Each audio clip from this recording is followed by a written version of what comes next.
Good morning, guys. So I want to put together a video going over the InBody sheets and covering some stuff for those of you that are doing our Fat for Cash challenge. A lot of questions on when are the weigh-ins. And even if you're not doing the challenge, I want to explain your InBody sheets and what they mean and how you can use this as a phenomenal tool. Right? So number one, if you are doing the Fat for Cash challenge, the only mandatory weigh-ins were the first one when we started, the second one, which is going to be the halfway point, which is going to be the 9th, if you can't make the 9th, which would be the 10th.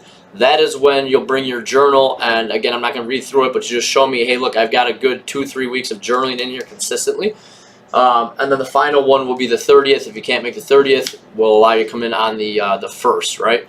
So those are the mandatory times that you need to do a full-blown InBody. What I would recommend, though, is if you are off the mark, if you are not where you want to be, I would be doing a weight check, just, hey, I want to check my weight probably every 2 or 3 days, but I would be doing an InBody maybe every 7 to 10 days, right? I would be doing it more often. The farther you are from the mark, farther you are from where you want to be, I would do it more often, right? So I'm going to explain how often I do it, what I look for, and all these different things. So this is my InBody up here. My weight, the last one I did, is 180 pounds. Body fat mass is 21 pounds. Skeletal muscle mass is 91.7.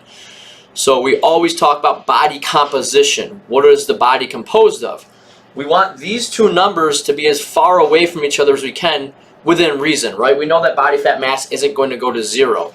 But what I wouldn't want is a body fat mass of 75 and a skeletal muscle mass of 75, right? That would mean my body composition is pretty out of whack. So I want my body fat mass to be substantially lower than my skeletal muscle mass, right?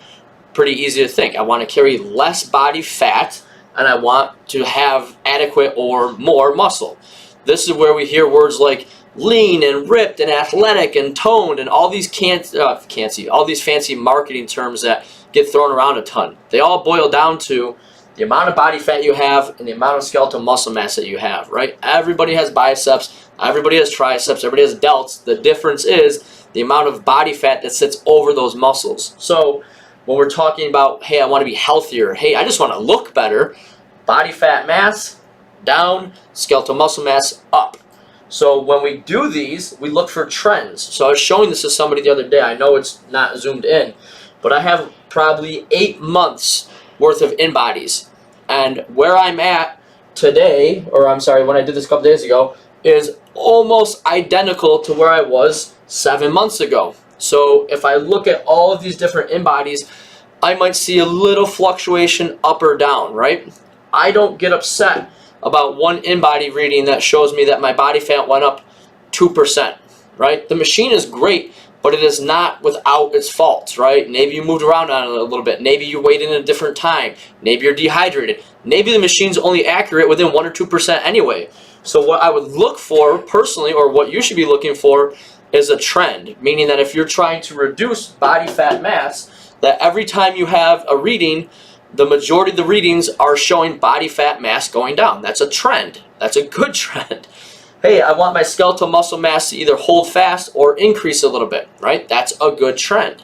Now, keep in mind, if you're trying to reduce body fat mass, you may have to be okay sacrificing a little bit of skeletal muscle mass, but it should be at a ratio of like 5 to 1, right? So if you're losing 5-6 pounds of body fat, maybe you drop a little bit of skeletal muscle mass. That's okay.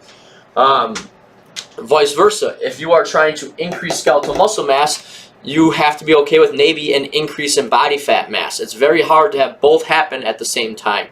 So again, I would be on the InBody getting a full-blown reading probably every 7 to 10 days. The only ones that are mandatory are your 1st, 2nd, and 3rd. That's when we'll check the journals. If you are kind of where you want to be, you know, hey, I'm happy, I'm healthy, this is where I'm going to be for a while, I would do them less often, maybe once a month. That's about how often I do them. And you're just looking to make sure that you're maintaining, right? You're not freaking out if something went up a percent or down a percent. Now, if over time, every single time you're getting on there and there's a trend going in the wrong direction, then that's a reason to be alarmed. So, explanation of the InBody. If you are watching this video and you haven't been on the InBody or haven't done one in a really long time because you know it's going to be horribly bad, I'm calling you out. Get on the InBody, right? Get on the InBody, look at the bad news, and then address it.